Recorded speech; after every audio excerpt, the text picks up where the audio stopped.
자, 이제 중세국어로 넘어가서 진행을 하겠습니다. 고주문법에서 가장 힘들고 어려워하는 부분이 중세국어이죠. 그래서 차근차근 좀 체크를 할게요. 여러 가지 내용이 있으나 일단 훈민정음은 1943년에 창제가 된 걸로 정식 발표가 되고요. 그 다음에 1446년에 널리 쓰라고 반포가 됩니다. 이렇게 반포가 되는데 훈민정음의 창제 원리부터 좀 들어갈게요. 그래서 첫 번째는 여러 가지 내용 중에서 훈민정음 창제 원리부터 우리가 아마 공부를 좀 했을 거예요. 그래서 창제 원리는 천지인의 삼재를 바탕으로 해서 상형의 원리와 그 다음에 초출 제출하고 있죠. 그래서 여러 가지 창제 원리가 있으나 간단히 얘기하자면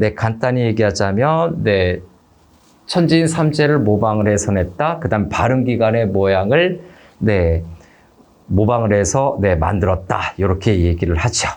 일단 창제 원리와 관련돼서는 그런 정도로 간단히 언급할 수가 있고, 그 자음과 모음의 구성을 좀 체크해 보겠습니다. 창제 원리 중에서 첫 번째, 자음은 17자로 구성이 되어 있고요. 그 다음에 모음은 11자로 구성이 되어 있습니다. 어떠한 자음과 모음이 있는지는 우리가 좀 체크를 해 봐야 되겠죠. 아마 모르지는 않을 텐데 현대 쓰이고 있는 모든 자음이 다 쓰여요. 거기에다가 옛날에만 쓰였던 몇 가지 글자들이 추가가 되면 되겠습니다.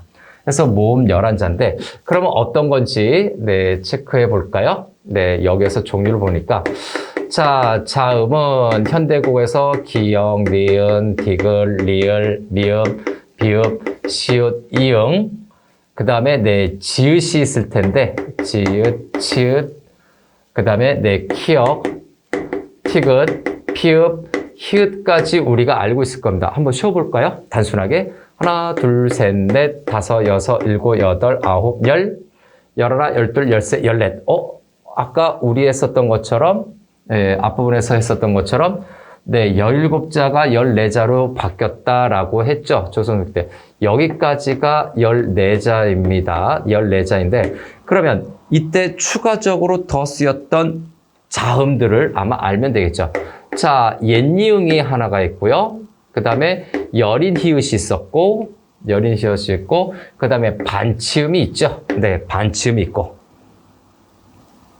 됐나요? 그래서, 옛니응과 여린 히읗과 반치음이 쓰이면 총 여기까지가 17글자가 되겠네요. 그런데 주의해야 될 건 뭐냐면, 이렇게 17자가 쓰였어요. 근데 주의해야 될 것, 우리 사용하는 것 중에서 순경음 비읍은 순경음 비읍이라고 하죠. 이 순경음 비읍은 기본 자음, 기본 자음 17자에 포함이 되지 않습니다. 가끔 가다가 객관식에서 아주 점수 주는 문제로 줄 때 이런 거 실수할 수가 있죠. 자음 17자는 저렇게 현대국어에 쓰이는 14자 플러스 옛니응, 여린 히읗, 반치음 저 3개가 추가가 된 것이다. 그 다음에 또 모음도 한번 좀 체크해 볼까요? 자, 모음은 현대국어에 쓰이는 거 한번 체크해 볼게요. 자, 아야, 어여, 오요, 우유. 몇 개입니까? 하나, 둘, 셋, 넷, 다섯, 여섯, 일곱, 여덟. 그 다음에 이까지 해서 10개가 되겠죠. 자, 현대국어에서 쓰이는 여기까지가 10개 라인입니다. 10개 라인이고, 그 다음에 11자니까 뭐가 있다? 아래아가 쓰이게 되죠. 자, 아래아가 쓰이는데 얘가 참 많은 문제를 우리에게 던져주는 글자, 모음이죠. 그래서 다시 한번 자음 17자, 모음 11자가 어떤 것인지 알아둡시다. 실제로 이거 내신형에서 요거 한번 써봐라 하는 문제도 나올 수 있거든요. 그래서 우리는 알아두자. 이렇게 하면 알아두면 좀 편하겠죠. 자, 자음 17자, 모음 11자가 있고, 다음 두 번째. 자, 두 번째는, 두 번째는, 이체자가 있지요. 그래서, 두 번째 글자를, 이체자라고 하는데, 새로운 형태의 글자라고 보는 겁니다. 이체자에 해당되는 것은 가장 대표적인 것이 리을입니다. 자, 리을과, 그 다음에 옛니음과, 그 다음에 반치음이 이체자에 해당이 돼요. 지금 여기에 체크했던 건 기본자입니다. 기본자고, 이체자가 있고, 그 다음에 세 번째, 훈민정음의 창제 원리와 함께 그 자음과 모음의 종류들, 글자의 종류들을 좀 보는데, 병서자가 있어요. 병서자는, 옆으로 나란히 쓴 글자죠. 나란히 쓴 글자라는 이 기본적인 의미는 좀 알고 있어야 돼요. 옆으로 나란히 쓴 글자인데, 이 나란히 쓴 글자가 두 가지가 있죠. 각자 병서가 있고요. 각자 병서는 어떤 것이다? 같은 글자를, 같은 자음을 나란히 쓴 거죠. 같은 자음을 나란히 쓰면 각자 병서. 그래서 그 다음에 합용병서가 있죠. 합용병서는 서로 다른 자음을, 요거는 다른 자음을 나란히 쓴 것입니다. 나란히 쓴 것이다 라고 하는 거죠. 그래서 명칭 알아둘까요? 각자병서와 합용병서 요 두 가지가 있다. 병서자 이렇게 됩니다. 그래서 이제 한번 또 매듭을 치면 훈민정음의 창제 원리, 그죠? 훈민정음의 창제 원리는 가획의 원리, 상형의 원리, 병세의 원리에서 상형부터 할까요? 상형의 원리가 있고요. 획을 하나 긋는 거죠. 가획의 원리, 그 다음에 병서의 원리로 이루어지는데 그 중에서 여기 쓰이는 자음과 모음이죠. 자음과 모음이라고 되어 있는 이 두 글자는요. 저기 있는 것처럼 상형의 원리가 적용이 된 겁니다. 창제 원리 중에서 상형의 원리에 해당이 되는 거고 지금 이체자, 병서자라고 되어 있죠. 병서자는 병세의 원리니까 요거는 병서의 원리가 창제 원리로 쓰인 거겠죠. 병서의 원리. 그러면 상형의 원리가 기본적으로 저기 있는데 가획의 원리가 어디에 있을까요? 상형의 원리에 같이 포함되어 있습니다. 그래서 상형의 원리에다가 플러스 가획의 원리가 상형의 원리에 포함이 돼서 있다라고 보면 됩니다. 그래서 가획의 원리 어떻게 될까요? 가획자가 어느 것인가요? 자, 여기에서 보면 기역 밑에 있는 키역 이렇게 좀 일부러 써보려고 했는데 키역이 가획자죠. 그 다음에 디귿도 가획자가 됩니다. 그 다음에 티귿도 가획자가 됩니다. 니은에서 획 하나 그으면 티귿, 획 두 개 그으면 티귿이 되는 거죠. 자, 그 다음에 여기에서 미음에서 비읍이 가획이죠. 위로 이렇게 획을 가획한 거죠. 비읍도 가획자에서 저 동그라미 친 게 가획자다라고 하면 되죠. 그리고 여기 피읍도 가획자. 됐나요? 그 다음에 지읒과 치읒도 시읒에서 가획을 한 거죠. 지읒, 치읒도 가획자, 히읗도 이응에서 가획이 된 거죠. 그래서 이응에서 가획된 것이 히읗과 이응이다라고 봐야 되겠죠. 그러면 저 가획자를 뺀 나머지가, 가획자를 뺀 나머지가 뭔지를 좀 보아야 되는데 기본자죠. 그래서 이쪽으로 좀 넘어와서 여기서 좀 정리가 되나요? 그래서 CF 컴포넌스를 하면 기본자에서 기본자라고 하죠. 기본자에서 가획자가 있는데 기본자라고 하는 것이 가나마시아로 있어요. 자, 여기서 이 기본자라고 하는 것은 가획도 안 하고 그 다음에 병서 안 한 거죠. 그래서 획을 하나도 긋지 않고 나란히 쓰지도 않은 글자를 뭐라고 한다? 기본자라고 우리가 알고 있으면 됩니다. 그래서 가나마시아 이렇게 우리가 알고 있으면 되겠죠. 가나마시아 라고 하는 거죠. 자, 됐나요? 그 다음에 이체자라는 것은 리을부터 이응, 예, 반치음이 있어요. 자, 여기 이체자에는 포함이 되어 있는데, 예, 문제가 될 수 있는 부분, 기본자에 리을이 없다라는 내용입니다. 우리 착각하기 쉬운 것, 네, 착각하기 쉬운 것, 리을은, 네, 기본자가 아니다라는 얘기죠. 그래서 여기서 리을이 제외됐다라는 것도 조심해야 돼요. 기본자, 리을은 이체자에 해당이 된다라는 거. 네, 조심조심 또 조심합시다. 자, 그 다음에 여러 가지 내용이 있는데 바로 지금 여기 다루고 있는 것 중에서 이 자음과 모음으로 하고 있는데 네 번째로 갈까요? 네, 네 번째로 가서 초성의 제자 원리를 갈게요. 초성은 자음 중에 있습니다. 초성의 제자 원리 글자를 만들었던 원리를 좀 보겠습니다.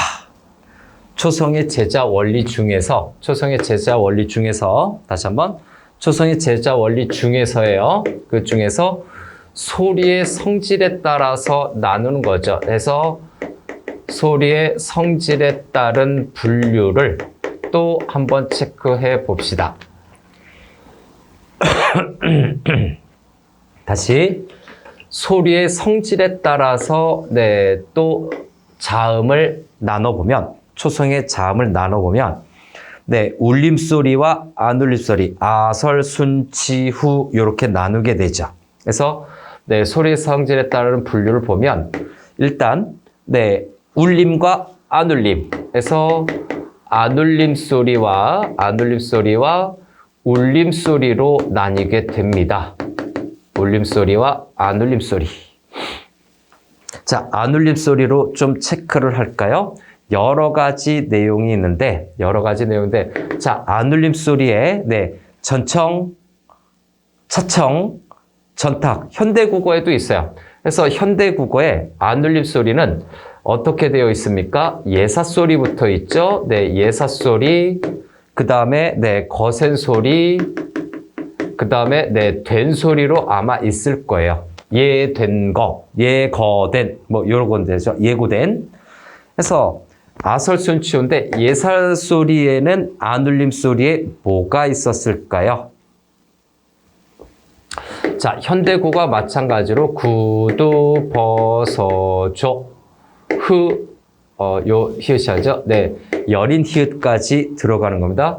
구두 벗어줘 구두 벗어줘 해 이렇게 들어가요. 다음 거센 소리는 현대국어와 마찬가지죠. 그죠? 거센 소리는 피카츄 털, 카톡 픽처죠. 그래서 요거는 카톡 픽처, 지읒에 해당이 되는 거죠. 카톡 픽처. 그런데 후음이 있죠. 카톡 픽처. 그 다음에 히읗이 들어갑니다. 히읗이 차청으로 들어가요. 그 다음에 전탁이라고 하는 거죠. 된 소리인데 된 소리에 해당되는 것은 뭡니까? 쌍기역, 쌍디귿, 쌍비읍, 저기 예사소리죠. 쌍비읍, 쌍시읒, 쌍지읒, 그 다음에 쌍희음까지 들어가는 종류였습니다. 안울림소리, 울림소리. 어떻게든 저 표를 좀 체크해 보려고 하는 친구들 일단 요거 먼저 하세요. 예사소리, 거센소리, 된소리. 자, 됐나요? 명칭도 좀 이따가 쓸 텐데 그 다음에 울림소리는 뭐가 있습니까? 자, 울림소리는 좀 순서대로 좀 조심을 해서 옛 이응부터 들어갈까요? 울림소리는 이응에 해당되는 나라마음.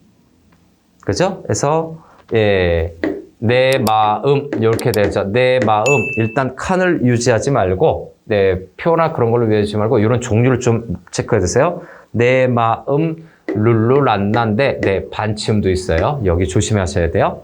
그래서 울림소리 부분이 현대국어와 다르게 이렇게 조금 더 있었다. 물론 여기에도 여린 히읗이라든가 쌍히읗이 있듯이 이렇게 되어 있습니다. 그래서 여기에서 명칭을 좀 더 집어넣으면 되겠죠. 그래서 명칭을 좀 더 집어넣으면 되겠습니다. 일단 울림소리는 불청불탁이라고 얘기해요. 네, 탁하지도 않고 불탁. 네, 맑지도 않고 탁하지도 않은 거예요. 불청불탁이 울림소리다. 그 다음에 안울림소리는 여러 가지 내용이 있어요. 안울림소리는 여러 가지가 있는데 일단 예사소리는 전청이라고 얘기합니다. 여기를 전청, 앞부분에서 맑게 나는 소리예요. 그 다음에 거세소리는 차청입니다. 네, 좀 뒷부분에서 맑게 난다는 얘기죠. 그 다음에 된소리는 전탁, 앞부분에서 탁하게 나는 소리예요. 그래서 전탁, 이런 명칭이 들어가서 일단은 네, 소리에 따른 분류를 분류표로 외우지 말고 이렇게 네, 어떤 것이 있는지 확인을 하기 바랍니다. 그 다음에 여기 불청불탁 부분에서 이제 아설순치후거든요. 그래서 여기 공이 차례대로 쓰인 걸 보면 요 위에다 쓸까요? 아음, 설음, 순음, 치음, 네, 후음이죠. 아설순치후라고 되어 있어요. 다시 한번 아설순치후 이렇게 되어 있습니다. 아설순치후인데 네, 치음, 네, 여기가 후죠. 마지막이 후예요. 참고로 여기 시옷지읒이 여기선 치음이다라는 거, 여기서는 얘가 치음이라는 거, 거센소리에선 치읒이 치음이라는 거, 전탁은 네, 예사소리와 같이 움직여야 되니까 쌍시옷과 쌍지읒이 치음이라는 거, 치음만 조심해서 하면 아설순치후, 후는 다 히읗 계열이라는 것을 익혀두면 훨씬 더 낫죠. 치음만 조심하면 후음은 히읗 계열로 빼버렸을 때 나머지가 눈에 들어올 수 있다. 네, 구두발, 걷어봐, 그죠? 네, 삐딱이, 뭐 이런 식으로 말을 붙일 수가 있죠. 그래서 이렇게 해서 표로 외우지 말고 이렇게 일단 잘 익혀둬라라고 하는 겁니다. 다음에 네, 불청불탁에서 아설순치우인데 여기는 조심합시다. 아설순치후가 네, 아설순치우인데 아설순 중에서 뭐가 빠지냐면 치음이 빠져요. 여긴요. 네, 여기는 치음이 이렇게 겹쳐있는데 아설순치 후음부터 시작이 되죠. 그래서 이음부터가 후음입니다. 아설순 치가 빠져요. 순치 후하고 그 다음에 반설 반치예요. 여기는 반설 반치 이렇게 합니다. 그래서 울림소리에서는 뭐가 없다? 불청불탁이고 치음이 없습니다. 네, 다시 한번 치음이 없다. 그래서 요 밑에다 할까요? 여기선 네, 치음이 없다라는 거 조심합시다. 이 소리가 없어요. 자, 이렇게 해서 네, 소리의 성질에 따라서 좀 정리를 해봤고, 네, 소리의 성질에 따라서 정리를 했습니다. 저기 이체자라고 하는 거죠. 이체자, 병서자, 그 다음에 네, 기본자라고 얘기했어요. 그래서 네, 상형의 원리, 가액의 원리, 이체자, 병서자, 저기 기본자거든요. 그래서 자음과 모음은 이렇게 또 있지만 이 부분은 네, 자음과 모음은 기본자도 기본적으로 갖고 있는 거죠. 그래서 여기 네, 기본자에 해당되는 가나마시아가 있을 거예요. 여기 체크에 있었던 가나마시아 기본자 있고 이체자, 병서자 이렇게 있었죠. 이 기본자라고 하는 것, 이체자, 병서자라고 하는 것은 소리 나는 위치예요. 그래서 여기에다가 체크할까요? 기본자로 정해지는 것은 소리 나는 위치에 따라서 나눈 겁니다. 소리 나는 위치다. 그 다음에 여기는 뭐다? 소리의 성질이다. 요 차이가 있는 거죠. 다음, 이제 여기 이어서 네, 이제 자음 부분을 좀 간략하게 마무리하고 뭐가 있다 소개하는 겁니다.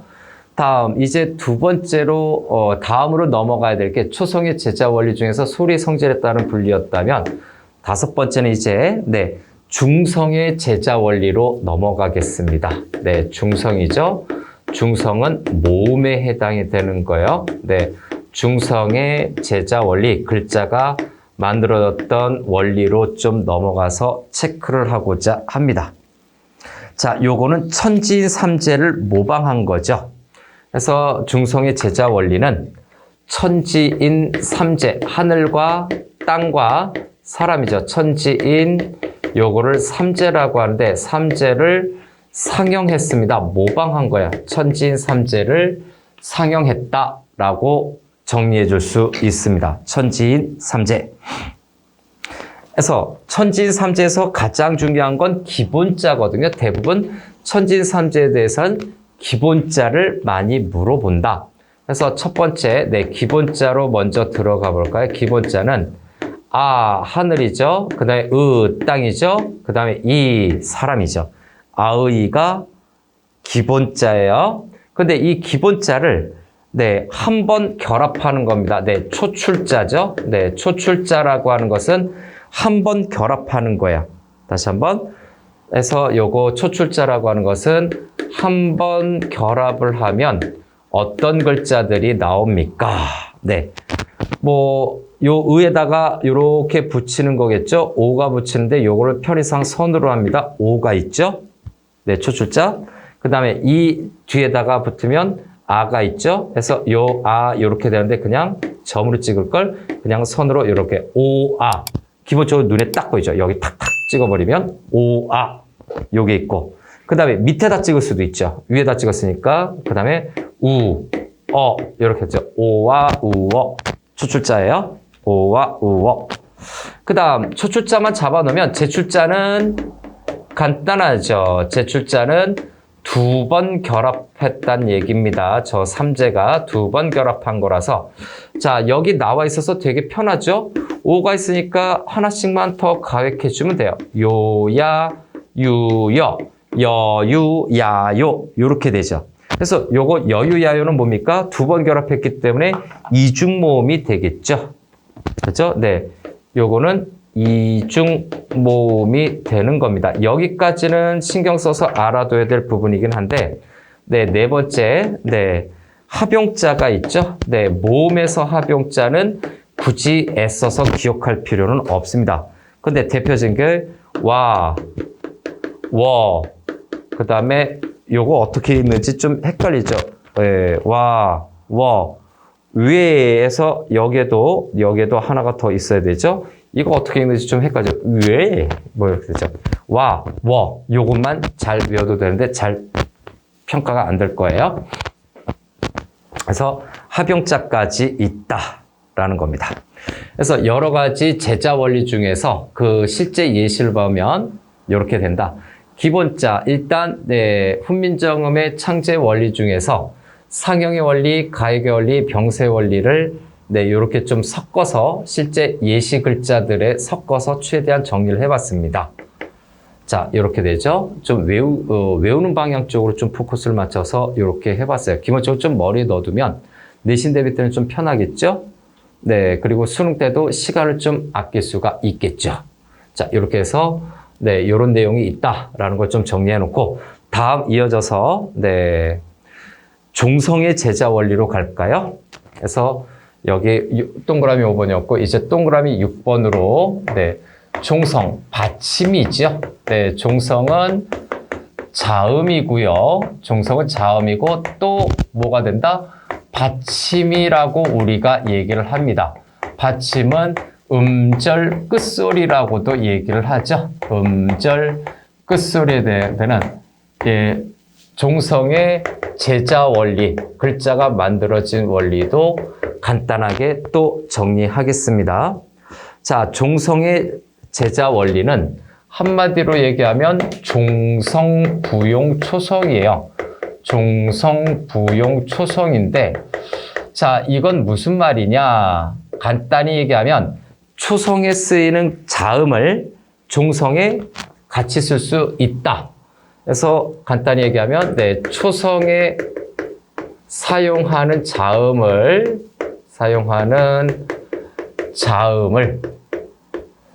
종성에 사용할 수 있다. 종성에 다시 사용할 수 상자로 보이네요. 네, 사용할 수 있다라는 의미인데 요거 예시로 가면 아주 간단하고 쉬워요. 그래서 종성의 제자 원리는 예시를 한번 들어볼까요? 네, 각이라고 한번 해볼까요? 각인데 초성에 기억이 쓰여 있는데 종성에도 쓰인 거죠. 각할 때 초성에 기억이 쓰여 있는데 종성에 쓰였다. 그래서 이것이 종성 부용 초성이 있죠. 종성은 초성에 있는 것을 다시 쓸 수 있다. 이렇게 이야기할 수 있겠습니다. 자, 종성의 제자 원리 간단하게 또 정리했고요. 자, 종성 나왔으니까 네, 이제 7번째인가요? 네, 훈민정음의 창제 원리 뭐 이렇게 얘기를 했는데 이제는 좀 자유롭게 순서를 좀 정돈을 해도 되겠습니다. 이제 큰 2번으로 가서 15세기에 네, 종성표기법이죠. 네, 종성표기법의 변화를 좀 체크하겠습니다. 종성표기법의 변화. 그래서 1번으로 들어가면, 네, 종성표기법의 1번으로 들어가면, 네, 15세기죠. 네, 15세기에는, 네, 팔종성법이 사용이 됩니다. 네, 팔종성법. 근데, 15세기에는 이 팔종성법이 발음과 표기가 일치하는 글자였죠. 그죠? 네, 받침에 8글자가 네, 사용이 되는 거였습니다. 그래서 네, 종성표기법, 종성부용 초성인데 초성의 사용으로 자음을 종성에 다시 사용할 수 있다라고 하는 건데 자, 다시 위에서부터 네, 타고 내려와서 종성에 대해서 좀 체크를 할 거예요. 종성, 받침에 대해서. 그럼 여기 다시 네, 조성에 사용하는 자음을 종성에 다시 사용할 수 있다라는 것은 우리 머릿속을 생각할 때 모든 자음을 종성에 쓸 수 있다라는 내용입니다. 그래서 모든 글자라고 할까요? 모든 자음을 종성에 사용 가능하구나. 네, 이렇게 정리해도 될 것 같아요. 종성에 사용이 가능하다라고 정리해 줄 수 있어요. 그리고 그러한 이 종성이 발음으로 표기가 될 때, 네, 발음이 이제 표기가 되는 건데, 네, 요것이 15세기에는 팔종성이었습니다. 8개로 썼단 얘기죠. 받침에. 팔종성법에 해당되는 글자, 가느, 다란, 물방, 울, 그냥 이응이 아니라 옛이응이에요. 그 다음에 시옷이 들어갑니다.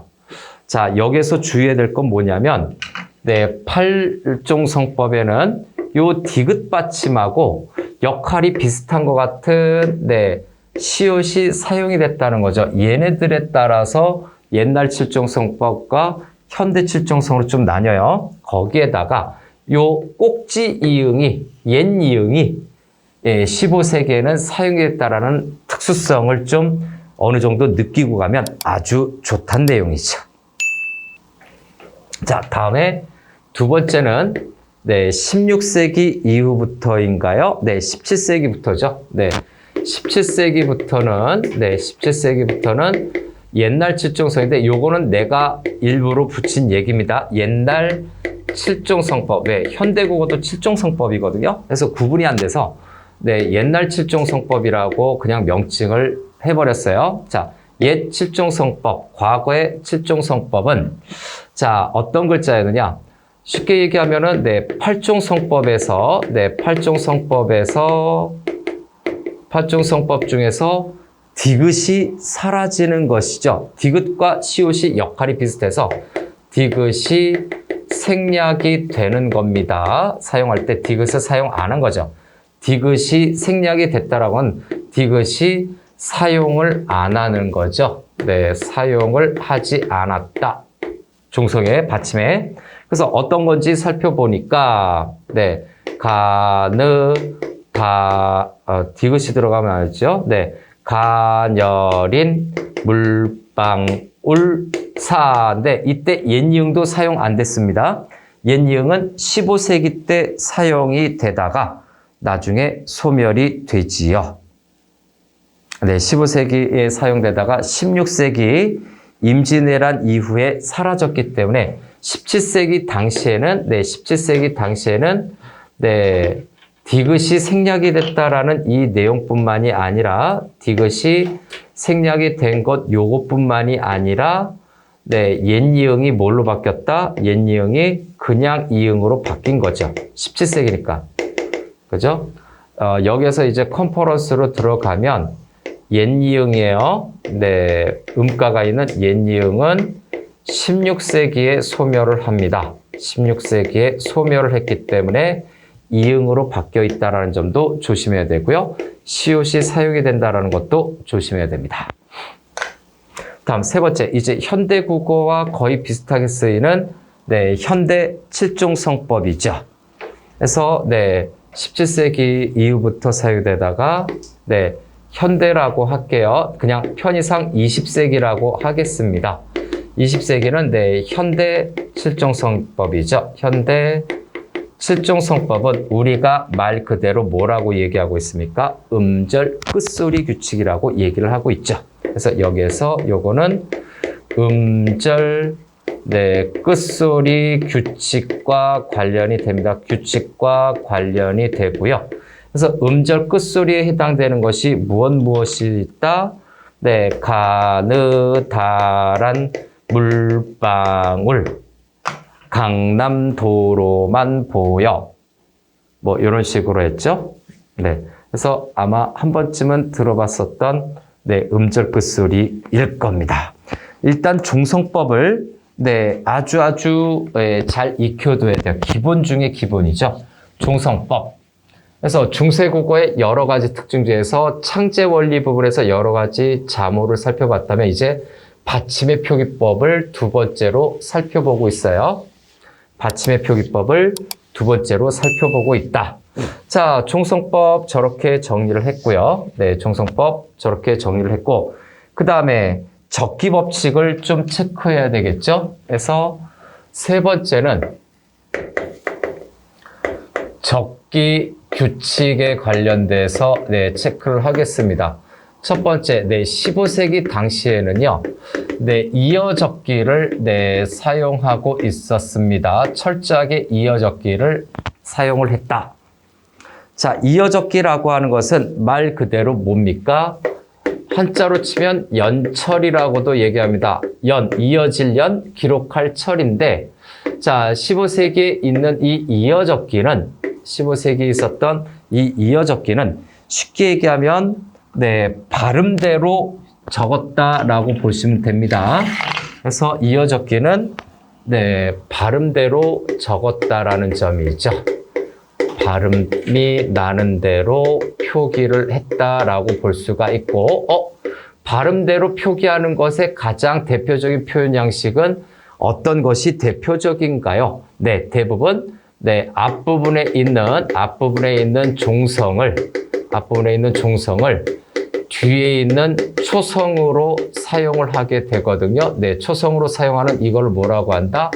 연음시켜서 연음화 법칙이라고 하나요? 연음시켜서 표기를 했었던 것이 가장 눈에 띄는 특징입니다. 연음을 시켰다라는 점. 체크를 해야 되고요. 그래서 요거는 발음대로 표기했기 때문에 요거를 표음적 표기 방식이라고도 얘기합니다. 요걸요. 표음적 표기 방식이다라고 말하기도 한다라는 점. 자, 15세기에는 철저하게 이어적기가 사용이 됐었어요. 그러다가 이제 16세기에 넘어가면 이어적기하고 끊어적기가 좀 혼용이 되기 시작하죠. 16세기에 나타났던 가장 대표적인 것은 끊어적기. 현대국어는 끊어적기의 시대라고 보면 됩니다. 끊어적기. 끊다라고 하는 건 나누다에서 분철이라고도 얘기를 하고, 분철이라고 얘기를 하고, 자, 요거는 발음대로 표기하는 것이 아니에요. 자, 의미를 구분하기 위해서, 요거는 그래서 의미를 구분하는 표기죠. 의미를 구분하는 표기에 해당이 되는데, 표기법에 해당이 되는데, 이거인즉슨 뭐냐? 앞에서 있었던 앞부분의 종성과 앞부분에 있는 받침이죠. 종성과 뒤의 초성을 나누는 거죠. 철저히 나눠 놓습니다. 왜? 의미를 구분하기 위해서, 의미 구분력을 높이기 위해서, 의미를 구분하기 위해서 나눠버렸어요. 받침과 뒤에 있는 초성을 나눠버렸습니다. 그래서 요거를 우리 현대국어에서는 표의적 표기 방식이다라고 얘기를 해요. 표의적 표기 방식. 16세기부터 나타나서 현대국어에도 계속 쓰고 있는 거죠. 그래서 표의적 표기 방식이고, 추가로 하자면 요거는 현대국어의 주요 표기 방식이다. 표기 방식이 된 거예요. 어떤 걸 강조하려고? 의미 구분력을 크게 하려고. 16세기 이후부터겠죠. 그래서 그 다음에 세 번째는 거듭적기라는 것이 있어요. 과도기적인 표기에 해당이 되겠죠. 그래서 거듭적기가 있는데, 거듭적기가 있어요. 거듭적기는 언제부터일까? 한번 좀 체크를 해봐야 되겠죠. 시기적으로. 이어적기와 끊어적기를 좀 적절히 사용하는 건데, 다시 한번, 이어적기와 거듭적기를 사용하는 건데, 요거는 18세기부터 시작된 걸로 지금 잡고 있습니다. 그래서 거듭적기 18세기라고 체크 들어갈게요. 18세기부터는 거듭적기가 나타납니다. 거듭적기가 나타나는데, 한마디로 이것이 생기고 사라지고가 아니라 이어적기가 쭉 사용이 돼요. 그 다음에 16세기부터 끊어적기도 섞여서 사용이 돼요. 18세기에는 거듭적기도 섞여서 사용이 된다. 이렇게 이해하면 좀 편할 거예요. 그래서 거듭적기라고 하는 것은 중철, 중복되다라고 할 때 하는 것처럼 중철이라고 명칭을 정하고, 자, 이 중철이라고 하는 것은 쉽게 얘기하면 요 두 개가 짬뽕이 된 거예요. 이어적기하고 거듭적기가 짬뽕이 된 거기 때문에 요거는 중간적인 과도기적인 표기법에 해당이 된다. 즉 이어적기에서 끊어적기로 완전히 넘어가기 전에 그 과도기적인 중간적인 표기 방식이다라고 보여지는 건데, 이 말인즉슨 뭐냐? 이 말인즉슨 뭐냐? 거듭적기는 앞에 있는 받침과 뒤에 있는 초성이 중복이 된다는 내용이죠. 그래서 요거는 색깔을 좀 바꿔서 앞에 있는 종성과 뒤에 있는 종성이 같은 자음이에요. 저 이퀄 표시해 놓은 거예요. 같은 자음을 사용을 해서 발음이 좀 투박하긴 하지만 저렇게 표기를 했었다라고 보는 거죠. 근데 이거는 소멸이 됩니다. 현대국어에서 소멸이 된 거죠. 그래서 요건 정확하게 현대국어에서는 거의 소멸이 됐다. 현대국어에서 소멸됐다라고 보면 되겠습니다.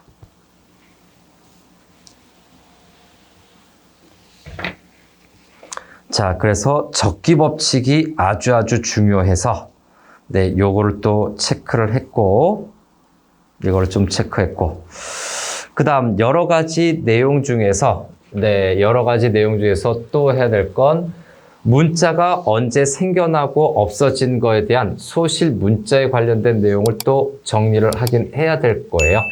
그래서 소실 문자인데, 자, 적기 규칙이고, 네 번째 문자의 소실 부분입니다. 문자의 소실은 아주 간단하게 보면 반침이죠. 여린 히읗이요. 여린 히읗이 먼저 사라지고, 그 다음에 반침이 사라지고요. 그 다음에 옛니응이 소멸이 되고 그 다음에 네, 아래아가 소멸이 되는 거죠. 아래아가 가장 늦게 소멸이 돼요. 그래서 보통 이런 얘기 하죠. 10원짜리 들고 네, 이렇게 세워보면 10원짜리가 되잖아요. 그래서 여린 히읗에 10원짜리 들고 산에 가서 네, 사과를 사 먹었더니 씨만 남았다. 이렇게 하는 거죠.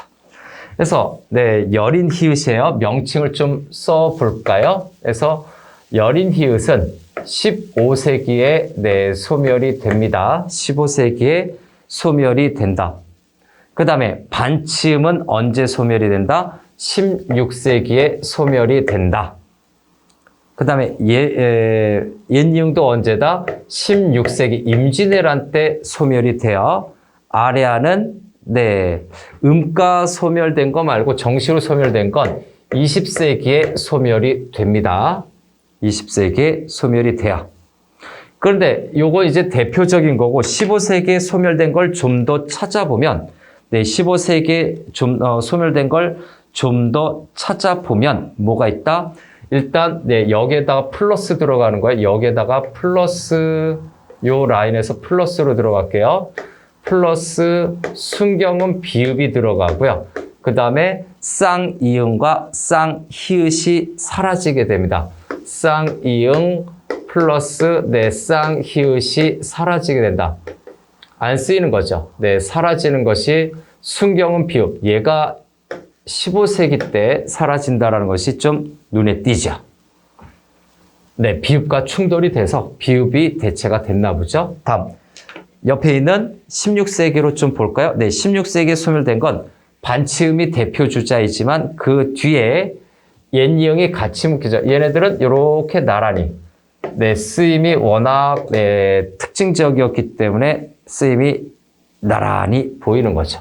이렇게 묶어서 보면 네, 여기서 추가되는 글자인데 요 순경은 비읍만 조심한다면 10원짜리 들고 산에 가서 살구를 사 먹었더니 씨만 나왔다. 문자의 소실 순서 요걸로 기억해도 될 것 같습니다.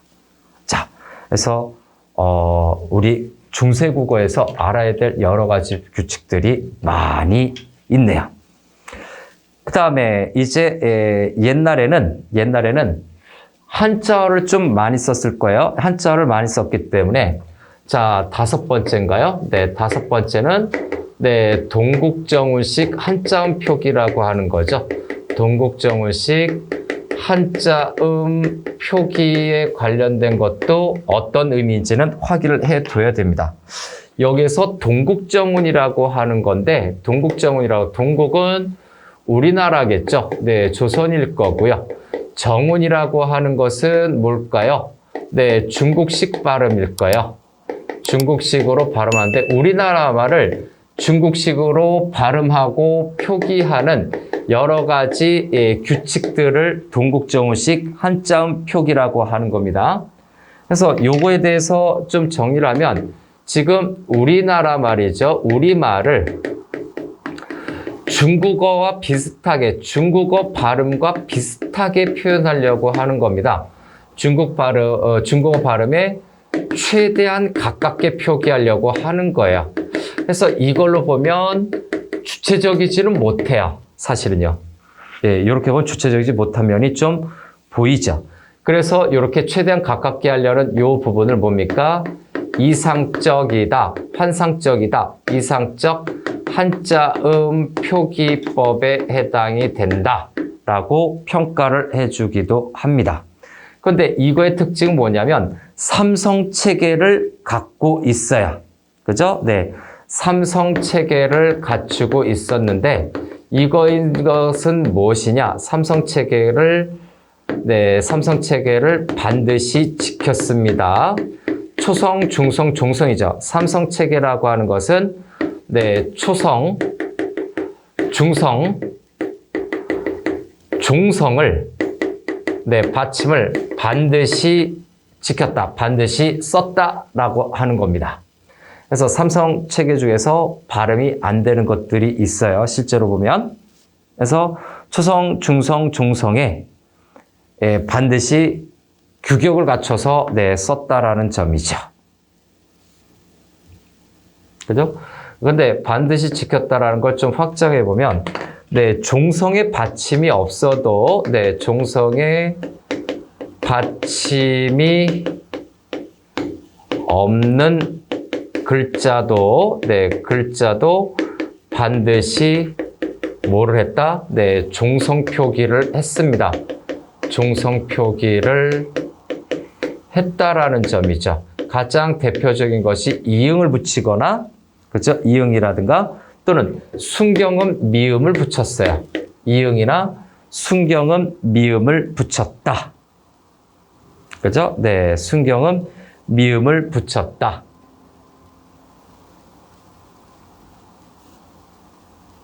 그 다음 독특한 거죠. 네, 순경음 미음 붙였고, 그 다음 세 번째 리을 종성일 때는 플러스 뭡니까? 히읗을 추가로 붙였죠. 히읗을 덧붙였다라고 보이는 건데 한마디로 어떤 글자가 된다? 리을 여린 히읗 구조가 나오죠. 리을 종성에 히읗을 덧붙음이 아니라 네, 덧붙임이라고 해야 되겠네요. 히읗을 덧붙이게 되는데 이것을 우리가 볼 때는 리을 히읗으로 보이게 될 겁니다. 네, 리을 히읗으로 덧붙이게 되는데 이것이 어떤 기능을 하느냐? 이것이 이영보레라고 해서 네, 입성을 표시하게 되죠. 이영보레로서 네, 입성, 끊어 읽기죠. 입성을 네, 표시를 하기도 했습니다. 근데 그럼 입성이 뭐지? 입성은 네, 급히 입 닫는 소리라고 얘기를 해요. 급히 입 닫는 소리. 자, 급히 입 닫는 소리라고 하는 것은 네, 절음이라고도 얘기를 하고요. 절음은 끊어 읽기예요. 네, 끊어 읽기에 해당이 되는 것으로 이영보레는 입성을 표시해 주면서 네, 급히 입 닫는 소리 끊어 읽어라는 표시도 된다라고 이해하게 되겠습니다. 자, 이어서 이제 동국정우식 한자음 표기에 이어서 나머지 또 중요한 특징이 있죠. 그러나 최근에는 출제 트렌드가 약간 네, 시들시들한 것이 있죠. 네, 방점, 사성점이 있습니다. 그래서 여섯 번째는 훈민정 창제 당시 15세기 국어 표기의 특징 중에서 방점을 사용했다라는 점, 네, 방점 사용을 조심해야 합니다. 자, 방점이라고 하는 것이 그럼 뭐냐? 첫 번째, 글자의 왼쪽에, 글자 왼쪽에 점을 찍어서 붙인 거죠. 글자 왼쪽에 점을 붙였다. 근데 글자 왼쪽에 점을 붙여서 뭐를 나타낸다? 소리의 높낮이를 나타내는 거죠. 소리의 높낮이를 뭐라고 한다? 이걸 성조라고 얘기합니다. 네, 성조라고 얘기해요. 성조, 소리의 높낮이. 근데 이것이 계속 쓰였느냐? 아니죠. 임진왜란 이후에 사라지게 됩니다. 네, 그래서 임진왜란 이후에 소멸이 되는데 네, 이제 실용적인 또 현실적인 국어로 바뀌게 되는 거죠. 임진왜란 이후에 소멸이 되지만 또 한편으로 어떻게 됩니까? 네, 현대 국어에서는 이것이 네, 장음화 현상 또는 현대 국어에서는 네, 긴소리 대기죠. 네, 긴소리 대기로 남아 있어요. 긴소리 대기. 다른 얘기로는 장음이라고도 얘기를 하죠. 네, 장음화 또는 장음 또는 긴소리 대기로 남아 있어요. 그래서 저것도 은근히 뜻을 구분하는 기능이 있기 때문에 은근히 문제 나올 수 있습니다. 네, 그래서 네, 장음 또는 긴소리 대기 요것으로 좀 남아 있다. 그럼 긴소리 대기니까 결국 뭐가 남았느냐? 현대 국어에서 이렇게 남았다라고 하는 이 부분은 긴소리 대기가 됐다는 건 상성의 영향이에요. 요건요. 네, 상성의 영향이다. 여기에다가 몰아넣기 하네요. 상성의 영향이다. 그러면 이제 사성점의 여러 가지 네 가지 종류의 방점의 개수와 소리를 알아둬야 되겠죠. 이거는 네, 평거상입으로 익혀두면 편합니다. 평거상입 순서예요. 자, 평성은 네, 방점이 0개입니다. 거성은 방점이 하나이겠죠. 그 다음에 네, 상성은 방점이 2개이고요. 상성 점이 2개 때문에 낮았다가 높은 소리죠. 입성은 0, 1, 2예요. 입성은 0, 1, 2예요. 저건 따로 또 추가 체크해야 될 부분이에요. 그래서 방점이 0, 1, 2다. 자, 평성은 낮은 소리죠. 평성은 낮은 소리, 저음이라고 봐야 되고, 거성은 높은 소리다. 거성은 높은 소리다. 상성은 낮았다가 높아지는 소리죠. 이런 거죠. 낮았다가 높아지는 소리죠. 높아지는 소리에 해당이 되는 거고, 입성은 끊어 읽는 거. 앞에서 이미 얘기했죠. 네, 끊어서 읽는 겁니다. 그래서 네, 빨리 입 닫는 소리, 끝을 닫는 것에 네, 끊어 읽기에 해당이 된다라고 알아두면 되겠습니다. 평거상입. 평거상입. 그 외에도 네, 방점 사용이 있죠. 네, 일곱 번째로 대표적인 여러 가지가 있습니다만, 네, 15세기에, 네, 15세기부터, 네, 중세 시대죠. 네, 중세에 어떤, 네, 사용된, 네, 15세기에 등장한, 네, 사용되는 어떤 문법 사항들을 체크해 보겠습니다. 첫 번째, 여러분들이 아는 건데, 이걸 자세히 풀어서 설명하지는 않을 거예요. 모음 조화가 철저하게 지켜지고 있는 거죠. 양성모음은 양성모음끼리, 음성모음은 음성모음끼리. 모음 조화가 굉장히 네, 철저히 15세기에 등장을 했는데 철저히 지켜진다라는 점. 현대국어는 모음 조화가 파괴된 문법입니다. 모음 조화가 파괴됐는데 저 때는 모음 조화. 양성모음은 양성모음끼리, 음성모음은 음성모음끼리 쓰이는 거죠. 그 다음 두 번째, 두음 법칙과 구개음화가 있을 겁니다. 그래서 두음 법칙을 적용하지 않고요. 두음 법칙을 사용하지 않았고요. 그 다음에 네, 구개음화인가요? 네, 구개음화도 네, 사용하지 않아서 좀 투박한 말, 오리지널 그 형태의 말을 사용했기 때문에 구개음화도 사용하지는 않았습니다. 그 다음에 계속해서 뭡니까? 원순모음하죠. 네, 세 번째란 건 이제 모음이니까 자음에 관련된 거 사용되지 않은 거. 원순모음화가 네, 사용이 있을 수도 있지만 원순모음화가 사용되지 않았어요. 수물을 스물 해서 원순모음화가 그렇죠?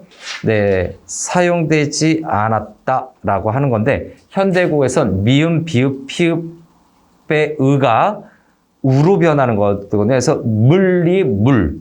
그 다음에 네, 불을 현대에서 불하고 하는 거고 입 모양이 좀 안 버려서 그 다음 스물을 수물로 하는 거죠. 원순모음화를 적용하지 않습니다. 원순모음화는 네, 미음, 비읍, 피읍에다가 플러스 어떤 모음? 예, 그죠? 네, 요거 그 아래에 있는 거기에 있는 의가 이때 있는 의가 뭘로 바뀐다고? 의가 네, 의가 우로 바뀌는 거예요. 네, 미음, 비읍, 피읍에 있는 네, 그 초성에 있는 모음 의가 우로 바뀐다라는 점이죠.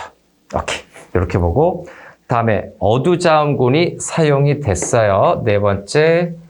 네, 어두자음군이 네, 사용이 되고 있었다. 어두자음군은 미리 얘기했죠. 각자병서와 합용병서의 글자를 생각하면 되는데 그 중에서 합용병서죠. 쉽게 얘기하면 어두자음군을 사용했다라고 하는 것은 합용병서를 다시 한번 네, 합용병서를 초성에 사용을 한 겁니다. 네, 초성에 사용을 했었다라는 점. 와, 그래서 시옷, 기역, 비읍, 디귿 막 이런 글자들이 있어서 마치 외계어 글자처럼 보이는 그런 것들이 어두자음군이죠.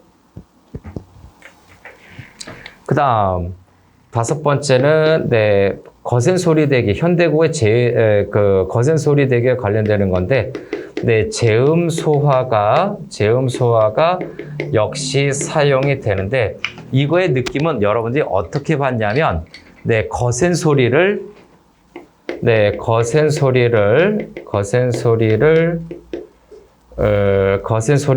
해야 되겠네요. 거센소리에서 히읗을 제거하여, 중성과, 초성에 제거하는 건데 분리한다라고 하는 것이 더 낫겠네요. 한마디로, 카톡 픽처를 기역과 히읗, 디귿과 히읗, 비읍과 히읗, 지읒과 히읗으로 분리해서 중성과 초성으로 나눠서 표기를 했었던 것을 제음소화라고 얘기를 합니다. 그 다음에 르블 규칙이 있고요. 자, 됐나요?